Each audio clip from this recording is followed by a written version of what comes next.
Жаныбек Аканович, айтсаңыз, бұл жерде азыр 31 миллион 79 мың доллар, ақш долларын алып атасыздар, турабы? Анын канчасы грант? 1 миллион 790 доллар. 1 миллион 779 миллион, бұл грант болып есіледі, 31,179 насия. 30 миллион насия, десеңіз? 30 миллион насия, жалпы 31,79. Қанша пайыздық ставкамен алып атасыздар?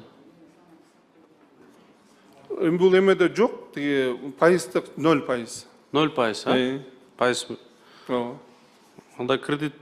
Қандай кредит емес болып қалау үшінді?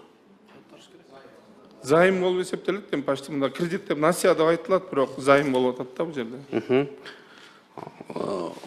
Айтсаңыз, азыр қайсы, бұл жерде сіздің презентацияңызды қарап отырып, бийлик қайсы жаққа қолданып өткеніңіздер дағы көрінбеді да, мындайча. Мен бұл жерде тоқталған жоқпын, анткенсе өзүбүздүн айыл чарбасы боюнча мен айтып берейин.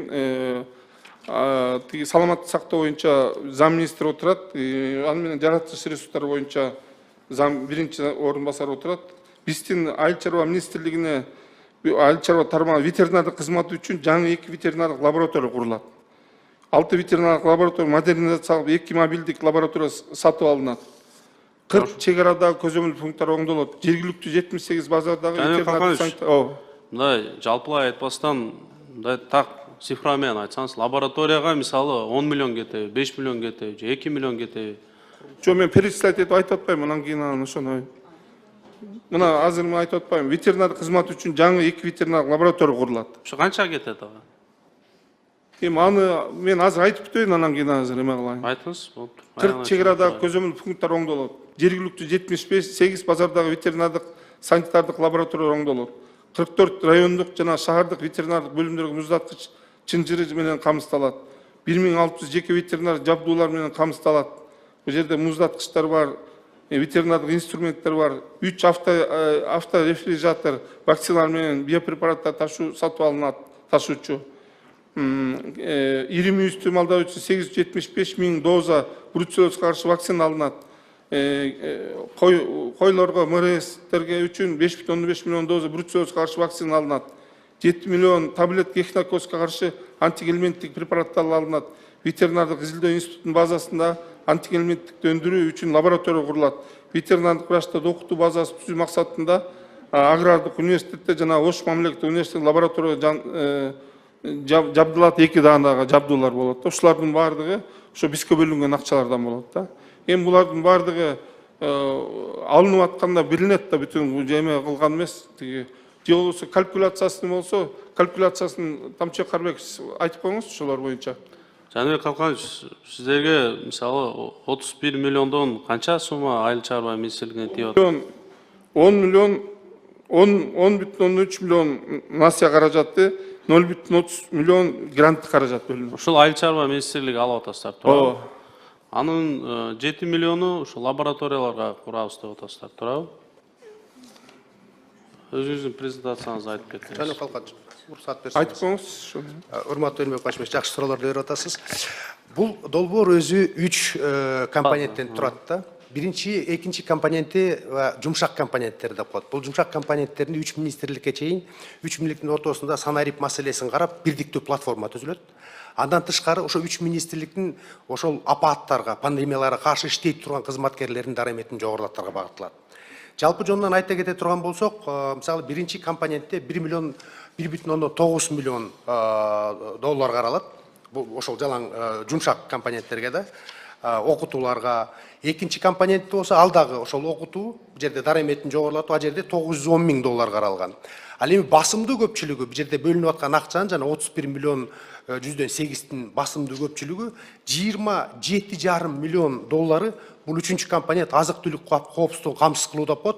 Ошол жерде лабораторияларды жабдуулар менен камсыз кылуу, мисалы айыл чарба министринин жанакы вакциналарды сатып алууга, муздатка кармай турган холодовая цепь деп коет, ошого машиналар сатып алуу, саламат сактоо министринин лабораторияларын неме капиталдык ремонт кылуу, ушунун баары каражаттар каралганда, эми бул цифрлардын баары бар, тастыкталган. Жана Костапта коет немеси бюджети. А жерде баары тең жазылган.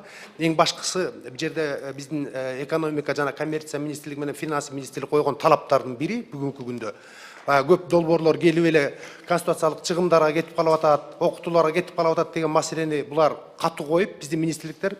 Ошондуктан ушул долбоордо мына тет жерде көрсөңүздөр, товарлар, жабдууларга жана курулуш иштерине 90%дан ашыгы жалаң ошолорго кетип атат.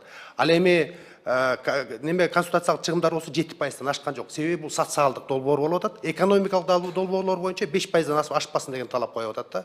Ошондуктан 7%га алып келип, Дүйнөлүк банк менен сүйлөшүп аны ырастадык бул жагынан. Ошондуктан эми бүгүнкү күндө бул өтө керектүү долбоорлордун бири. Өзүңүздөр билесиздер, тажы вирусу каптаганда биздин министрликтердин ортосунда координация жок болуп калып, же болсо жабдуулар жок, же билими жок болуп, жетишсиз болуп, мына ошондуктан Дүйнөлүк банк биринчи фаза деп атканда ошондон азыр 30 миллион Кыргызстанга бөлүп берип атат. Жалпы жонунан бул регионалдык долбоордо жалпы жонунан 280 миллион ушундай шарт менен эле бөлүнүп бериши күтүлүүдө. Биз Кыргызстан азыр биринчилерден болуп кетип атабыз, башка мамлекеттерге 5 биздин коңшу мамлекетке салыштырмалуу. Ошондуктан бул өтө керектүү долбоорлордун бири деп айтсак жаңылышпайбыз. Рахмат. Камчыбек Карыбекович, өзүңүз айтканда аябай жакшы айтып бердиңиз. Бирок ынандыра албай талкандуу цифралар менен айтып албадыңыз да. 3-чү фаза боюнча дагы бул жерде сиздер мисалы презентацияда бизге депутаттарга толук кандуу ынандыруу же бир эле депутаттар эмес, коомчулук деле алган каражат кайсы жакка кетип атат, эртең бүрсү күнү натыйжалуулугу, ошонун эффективдүүлүгүн биз толук кандуу отчеттуулугун эртең кабыл алыш үчүн дагы бул жерде кыска эле берип коюшсуздар да. Анан кийин бул жерде мисалы профилактикага деп бул жерде айттыңыздар 1 миллион 790 миң доллар курулушка мынанча кетет, ошо машиналарга мынанча кетет, вакцинацияга. Жылда эле мисалы вакцинация бруцеллез айтып кеттиңиздер. Жыл сайын эле боло турган нерселер да буларчы. Бул акчасыз деле жыл сайын жасалып келген иштер да бул, туурабы? Ооба.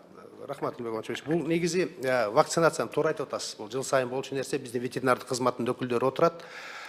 Бул эми азыр долбоордун алкагында бири-бирине байланыш болгондуктан мына бүгүн сиз социалдык комитеттин мүчөсү катары жакшы билесиз, социалдык оорулардын эки түрү бар, өтө курч турган. Бул бруцеллез менен эхинококоз. Бруцеллез менен эхинококоз менен Кудайга шүгүр бюджеттен бөлүнүп атат азыр. Бирок бизде өкмөттүн токтому менен бекиген зооноздук деп коет, жаныбардан адамга жуккан оорунун негизи 9 түрү бар. Өтө коркунучтуу. Ошо 9 түрүнө бюджеттен вакцинага каражат бөлүнүп берет. Эгер ошол анын ичинде жанагы бруцеллез менен эхинококоз да бар. Ошол жагынан долбоордун алкагында бири-бирине максаттарына байланыштуу кылып бир жерден бөлүп бере турган болсок, бюджеттеги бөлүнүп аткан акчаны башка ооруларга жиберүүгө мүмкүнчүлүк түзүлөт. Бул бир жагдай.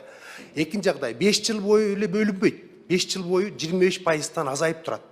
Азайып турган ошол бюджет Кыргызстан ошол ооруларга тийиштүү мамиле кылып, маани берип атканын тастыктоо үчүн деп Дүйнөлүк банк менен сүйлөшүп атканда ошол азайтып кетет да. 25% биринчи жыл азайат, 100% биринчи жылы, анан 25%-дан азайып турат. Анан аягында Кыргызстан кайрадан эле ошонун баарын өзү камсыздайт. Жана бул жерде азыр медицина кызматкерлеринин да өкүлдөрү турат. Оорунун лечит эткенден көрө алдын алган профилактика бул жакшы да. Ошондуктан бирок силер туура деп атканыңыз менен профилактикага 31 миллион 790 миңден 1 миллион 790 миң эле долларын бөлүпсүздөр да. Бул дээрлик бир 2%га чейинки эле бир аз эле сумманы профилактикага жумшап атасыздар да. Ошол эле саламаттык сактоо министрлигине да тиешелүү, бул сиздерге да тиешелүү. Анан экинчи маселе лаборатория. ЭСК мүчө болгондон бери бир дагы ушу биздин лабораториялар башка жактарда бир признавать этилбей калып атат да көбүнчө учурларда. Бул менен макулсузбу? Толук макул боло албайм, кечирип коюңуз. Себеби дегенде биздин лабораториялардын ЭСтин алгагына да бир топ каражаттар бөлүнгөн.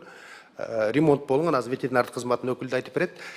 Медицина боюнча Бүйжан Камчыбековна да бар. Анан мен айтайын дегеним, каражат бөлүнүп атат. Бирок лабораторияны бул жерде эң чоң каражат талап кылганы бул биринчиден ошол жакта лабораториялык кызматкерлердин билими. аккредитацияга өтүү маселеси бул өтө татаал нерсе да. Үчүнчү жагдай бул реагенттер. Реагенттер өтө кымбат турат да. Анан жардам берген менен лабораториянын бардык санына бөлүнүп аткан акчалар жетпей калып атат тилекке каршы. Ооба, оңдолгондор да бар. Бирок оңдоого муктаж болгондор да бар болот. Ошо реагенттер менен кошотчу. Ошондуктан баары менен тилекке каршы бюджеттен азыр баарын жаба албай атат. Ушундай долбоорлор максаттуу түрдө аларга жардам берүүгө багытталган да. Рахмат, аны ветеринардык кызматтын айтылган сунуш пикирлердин баардыгы ушул натыйжалуу, эффективдүү болсун деген ой максат менен айтылып атат. Мамлекетибиз бирөө, элибиз бирөө, анын ден соолугуна эртеңине кам көрө турган сиздер менен бизбиз дегендейчи. Анан сиз азыр ветеринария кызматы жооп берүүдөн мурда дагы айтып кетейин. Бүгүн убойный цехтерде сиздердин өкүлдөрүңүздөр бар, туурабы? Ветеринария кызматынан барбы? Бар. Бирок алар ушул нени карашат? Биринчиден бүгүнкү күндө ар бир убойный пунктта талап менен бирден ветеринардык врачтар бекитилген. Алар келген малга биринчиден клиникалык осмотр жасайт ал жерден. Анан мал союлгандан кийин жанакы ички пораженный орган Б дальнейшем заключение берип туруп уже лаборатория ветсанэкспертизага жөнөтөт жолдомо менен. Бул сизде кагазда ушундай да, туурабы? Иш жүзүндө кандай? Иш жүзүндө да ушуну ишке ашырып келатабыз. Иш жүзүндө мен сизге айтып берейин. Сиздердин өкүлдөрүңүздөр ушу мал же койбу же ушу мал жандыгы тирүү келсе эле сойгонго уруксат бере берет, туурабы? Туура. Живой болуш керек, главный. Ал жерде ал сибирский язва менен ооруйбу, бруцеллез менен ооруйбу, эхинококкоз менен ооруйбу, же бир баягы шарк болобу малдарчы мисалы үчүнчү. Алдардын да деле жок да багында жетишерлүү, туурабы? Текшергенгечи. Жок, бул жерде эми мал келаткан ошол жердин эпизоотиялык акыбалын карайт биринчиденчи, кайсы жерден келип атат. Эгерде республикада эпизоотиялык абал бир жерде тура эмес болсо, начар болсо, ал жерде мал чыкпайт. Ошондуктан эгерде убойный пунктка чейин мал келип аткандан кийин ал таза мал, ошол жерден уже фактически температурасын текшерип, эч кандай ооруларга мындай шейик түсү жокпу, ошону карап уже дальнейшем сойгонго уруксат берет ал жерден.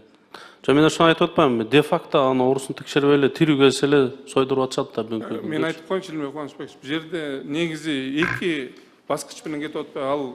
Ал жеринде ветеринардык врач текшерип турат. Экинчиси сатууга чыкканда ветеринардык врачтын справкасын алат.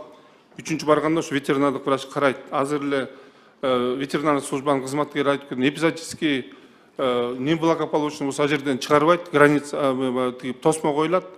Эми семья без уродов не бывает деп коет. Кээ бир учурларда ветеринарлар может ошону пропускать этип атат. Биз ошого бөгөт коюп атабыз. Ошон үчүн жанагы убойный цехтер жөнүндө дагы мыйзам алып келип силер колдоп бердиңер. Ошол убойный цехтерде ветеринар врачтар туруп, ошол жана ооруган пораженный органдардын бардыгын уничтожение кетириш керекпиз деп атабыз да. А үйдө союлуп атканда, үйдө сойгондон кийин эгерде эхинококкоз табылып калса, аны кесип туруп эле эмеге көмүп коюп атат. Аны иттер болсо, мышыктар болсо переносчик болот ар кайсы оорулардын, эхинококкоз, альвеококкоздордун. Ошондуктан бул жерде мындай ветеринардык служба жакшы иштеп жүрүп атат. Жанагы акча боюнча бруцеллезду акыркы мына 2 жылда бруцеллез канча каралбай калган, ошо бруцеллезго да карап, азыр ошо бруцеллезду дагы мындай профилактикасын тактап жүргүзүү боюнча дагы ушул долбоордун эсебинде болот. Жанен Калканович, эми алып аткан ушу кредиттерди, гранттарды максаттуу пайдалансаңыздар, жоопкерчиликтүү болуп, учурда азыр сиз да кызматта турасыз. Себеби бул баягы ажал ооздон кирет дейт. Адам ушу жеген нерсеси барып ошол кан аркылуу, ошол эгерде ошол эхинококкоз болсо, бруцеллез болсо, же болсо дагы бир жугуштуу оорулар болсо, сөзсүз түрдө сиз айткандай алардын носитель болуп бир эле өзүнө эмес коомго бул коркунуч алып келиши мүмкүн да. Ошондуктан ушу тармагыңыздарды бул алып аткан каражатты максаттуу пайдаланып, болушунча ушул контролду күчөтсөңүздөр мындайчы. Андан кийинки суроом, урматтуу ошо саламаттык сактоо министрлигинин кызматкерлери, сиздер бул кайсы максатта колдоносуздар бул акчанычы? Саламатсыздарбы, урматтуу эл өкүлдөрү, Илимбек Кубанычбекович. Айтылып кеткендей, ошол общий акчанын ичинен 10 миллион 400 бул биздин саламаттык сактоо министрлигине, анын ичинен 9 миллион 702 миңи биздин баягы лаборатория ковидтин опыту менен биз бул жерде направлениясы пандемический болуп аткан үчүн пандемияга дайын болуш үчүн биз жанагы өзүбүздүн региондорго бүгүнкү күндө карап көрсөк 30-40 жыл болгон лабораторияларыбыз баягы эптеп эле покраска побелка менен келатканда, анан билесиздер, ал жерде деген кандай химиялык заттар колдонулат, агрессивный кислоталар, шелуштар пайда болду. А бизде приточный вытяжной вентиляциябыз да жок ал жердечи. Ошондой коркунуч жерде иштеп атат. Ошондуктан биз 26 лабораторияны ремонтко, капитальный, ошол полностью инвентаризация, вентиляция, канализация, чтобы условия создать. Анын ичинен ошол эле 26 лабораторияны оснащение болот, ошол сумманын ичинде. Бул жерде приоритет приграничный райондорду алдык, как пандемический опыту менен. Бул жерде Баткен, Нарын, башка өлкөлөр менен чектештүү 3-чү өлкөлөр менен и Лейлек, Нарын, анан Казакстан менен Манас району алынды. Ушул 3 өлкө менен чектеш өлкөлөрдүн ошол райондордо. Анткени бүгүнкү күндө биз ошол пандемический фондко үчүн бир 11 вирус апрелеткенге дайын болушубуз керек. Бүгүнкү күндө региондордо баягы ковид учурунда 10 лаборатория ачылган ПЦРде. Бүгүнкү күндө алар 2-3 эле вирус апрелеткенге возможности бар. Ошон үчүн биз региондорго акцент жазып атабыз. Анткени баардыгы келип азыр департамент аябай ушундай нагрузка болуп атат. Департаментте жазылып атат национальный лабораторияда. А бул проекттин эң биринчи ошо плюсу биздин региондор күчтүү болот. Анан ошо кайсы бир вирус келе турган болсо алдын ала алганга биздин лаборатория дайын болот. Бүйжан Качыбековна, сиздерде негизги сумма 9 миллиону ошо лаборатория тармагына 9 миллион 702 миң. Бул 26 лабораториянын ремонту дагы кирет и оборудование, оснащение. Если керек болсо менде перечень оборудования бар, аябай көп да, перечислять, наверное. И реактивдер да бар ичинде. Түшүнүктүү. Анан бул лабораториялар платный болобу? Жок, бул биз баягы эле өзүнүн надзорный функциясы бар, мониторинговый функциясы бар, постоянно жазалып турат да. Алар жазала берет. Анан бирок бул оснащение болуп барды бүткөндөн кийин возможность дагы болот платный услуга оказать эткенге. Бүгүнкү күндө андай шартыбыз жок. Анткени 15 гана лабораториябыз бүгүнкү күндө аккредитациядан өткөн жана международный стандарт менен. Анан болгон 6 лабораториясы ИАЭСтин алкагына кирген. Калгандарын лабораториялар кире албай турат. Анткени даже аккредитация бар лабораториясына отзывать этилип атат, анткени условиясы жок. Кадрлар не подготовлены болуп, азыр кайта отзывать эткизип атат. Ошол эпте 15-ти алсак, аны дагы минус болуп баратабыз да. Ошон үчүн бул проект бүткөндөн кийин 30-жылга чейин бүт жанагы экинчи уровень деп коебуз. Биз областной, анан кээ бир межрайонный лабораториясы келип кетти. Ошонун бардыгы 30-жылга чейин аккредитациядан 100% камсыз кылабыз деген ниетте жасалып атат да. Анан платный болобу дегеним себеби бул эртели кечтер бул сумманы биз кайтарышыбыз керек да, туурабы? Ошондуктан ошол эле Айыл чарба министрлиги дагы, саламаттык сактоо министрлиги дагы баягы сөзсүз түрдө баягы бюджеттен эмес, эгерде ушул оправдываемый өзүн өзү актай турган бир макулдашуу болсо дагы жакшы болмок мындайчы. Өзүн өзү жаба турганчы бир 50 жылдын ичиндечи. Мыйзам чегинде биз аккредитация бар лабораторияга гана платный услуга көрсөтө алабыз да. Ошондуктан бүгүнкү күндө ошондой да возможность жок. Бул проект бүткөндөн кийин 30-жылга чейин акырындап оснащение болуп бүтсө, анда өзүбүз дагы салымыбызды кошо алабызбы деген ниеттебиз да. Бүйжан Качыбековна, учурдан пайдаланып айтып коеюн, азыр профилактикага бул жерден сиздер алдыңыздарбы каражат? Ооба. Буну биз жана айтылып аткан ичинде эле, если мындай общем алсак, бул деле профилактика. Анткени мониторинговый бүттүк жанагы водоемдордо азыр эле жазылып атат, бирок аз эле вируска айтып атпайм, азыр эле вируска аз эле 32 эле бактерияга жазылып атат, дагы национальный уровень. А бул өткөндөн кийин мониторинг, это в первую очередь бул ушул профилактиканын бир эмеси да, заранее определять этип кайсы вирус болушу мүмкүн. Анан бул жерде биз аналитический центр ачып атабыз, наукага да көңүл буруп атабыз. Анткени бизде национальный институтубуз бар, каралбай калган. Лабораториясы так эчтеке жарабайт азыркы күндө. Бир гана жакшы лабораториясы бар, жана экспертиза жасаган. Ошол жерге да аналитический центр ачып атабыз. Анткени алар бүгүнкү күндө жана статистиканы алып туруп прогноз жасаганга возможность түзөйт деп ошондой оборудование, оснащение, подготовка специалисттер да каралды да бул жерде. Бүйжан Камчыбекұлы, анан бүгүн тилекке каршы коомдо бул гепатит оорусу аябай күчөп кетти да.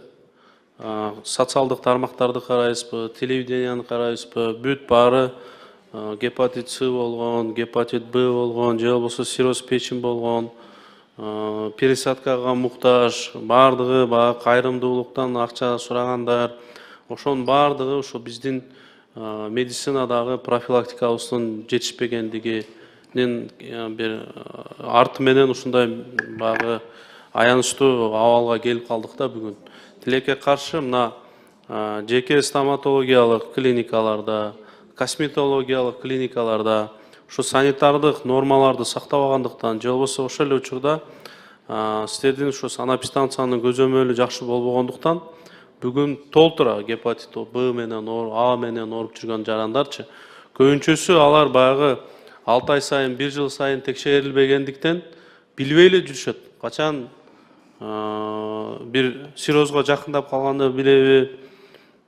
Мына жакында эле ушундай баягы болуп атат. Элдер өздөрү дагы суранып атышат. Ушул жакты дагы өзүңүздөр жеке көзөмөлүңүзгө алсаңыздар. Туура айтасыз, Илимбек Кубанычбекович, бирок бул жерде айтып кетиш керек, 23-жылдан бери программа иштеп атат. Мурда деген жок болчу да, кайрылуу кылганда гана статистика жүрчү. Азыркы көбөйгөн себеби ушу 23-төн бери ар бир жаран өзүнүн каалоосу менен барып өтсө болот. Экспресс тестирование болот. Экспресс тестированиядан кийин ошондой положительный табылсанан кийин подтверждение бар атат да. Бирок айтып коюш керек, мурда биринчи ошо 23-жыл башынан аябай хронический формасы көп болчу. Анткени сиз айткандай билбей эле жүрө беришчи да. Анан ошолор биринчи эле табылганда хронический форма менен чыгаткан. Бүгүнкү күндө мен айта албайм, ошондой эле көбөйүп атат деп. Азыр эми июльдан баштап дагы көбөйүшү мүмкүн. Анткени биз кайтадан программаны биз баягы биринчи акча азыраак болуп калып, баягы вакцинага жетпей калып кичине элдер эме болуп кетпеди. Анан баягы ошо биринчи, экинчи дозаны алгандарды гана улантып атабыз. Июльдан баштап полностью алып туруп, кайтадан экинчи этап программа баштайбыз. Ал убакта дагы күчөшү мүмкүн. Анан сиз айтып аткан жанагы косметология, стоматологиясы менен толук макулмун. Анткени 3 жылдан бери алар текшериле элек. Мораторийга попадать этип калган. Быйыл угуп атасыздар, СМИге да чыгып атат. Биздикилер 7-8 бригада болуп туруп, одномомент ар бир шаарга акырындан текшерүүнү баштадык. Ошонун айынан дагы ошол жанагы көбөйүп атканы ошол себептен да. Бүйжан Камчыбекұлы, ошол методу стерилизацияны кичине өзгөртүү керекпи же кандай кылыш керек? Протоколунчу, мисалы үчүнчү. Же оборудованиясынбы, мисалы үчүнчү. Эми стерилизациясы, ал оборудование эми ар ким өзү частный да көбүчү стоматологияда, ар ким өзү алат оборудованияны. Бирок баягы эле методика калып атат. Биздин наука деле ошол жакшы деп атат. Бирок сиз айткан 3-чү, 4-чү методикаларда пайда болду. Бизге бирөө эме келип кеткен ошондой, бирок аябай кымбат экен. Бирок эффектиси баягы времясы эле көбүрөөк болбосо, ошол эле эффект дегендей биздин науканын өзүнүн мнениясы ошондой. Ошол бардыгын мисалы автоклавированияга өткөзсөкпү. Мисалы азыр Сухожарова иштеткен деле жеке клиникалар бар да, бирок ал учурда мүмкүн ал инфекциялар өлбөй калышы мүмкүн да. Илимбек Кубанычбекович, туура айтасыз. Бирок көбүнчө бир креслодан азыр стоматология центрлерчи. Бир креслого автоклав деген өзүнчө условия. Бүйжан Камчыбековна, кыска жооп берсеңиздер. Так кыска жооп бергиле. Урматтуу депутаттар, мен силерге айтып коет элем, Илимбек Кубанычбекович, бул маселени аграрный комитетте күтүп атат. Ошондуктан биз экинчи кылып коюп атабыз да. Туура түшүнүңүздөр. Жөн сурап албайлы. Кыска жооп бериңиз, Бүйжан Камчыбековна. Автоклавды условиясы болбосо, ошол эле креслосы турган жерге койгонго болбойт. Анын взрывоопасный болуп калат да, өзүнчө помещение болуш керек. Ошон үчүн көбү Сухожарова ойду. Но по эффективности именно жанагы оборудованияларды жасап аткан ошондой эле. Силер стандарт баягы талап кылып атканда санпин нормага ошондой киргизиңиздер анда квадратурасынчы. Бир аз чоңойтупчу. Сиз айтканда өзүнчө отдельный стерилизация кыла турам. Себеби оору аябай көбөйүп кетти ушу боюнчачы. Анан экинчи маселе, вакцинация сатып алып атасыздар да, ушу гепатит боюнчачы, туурабы? Ооба, баягы гепатит боюнча сатып алып, баягы кичине элдер возмущение башталды дегеним, анткени ушундай программаны көп өлкө баштаптыр. Анан вакцина өзү жок болду. Дүйнө жүзү боюнча жок болду. Биз алабыз, акчабыз менен турдук, ала албадык. Анткени вакцина өзү чыгарган аз эле заводдор бар экен, өстү, алар да жок болуп калды. Ошон үчүн азыр июлда толук бир алып турган экинчи этапты баштайык дегенибизде ошол да. Акча бар, бирок вакцина өзү жок. Азыр бизде барбы вакцина? Азыркы жана биринчи, экинчи дозасын алгандар алып атат. Үчүнчүсү Ошол үчүнчүсүн алып атат азырчы. Анан жаңыдан баштабай турганыбыздын себеби ошол июлда бардыгын толук алып туруп, анан кийин баштайык деген. рахмат чоң.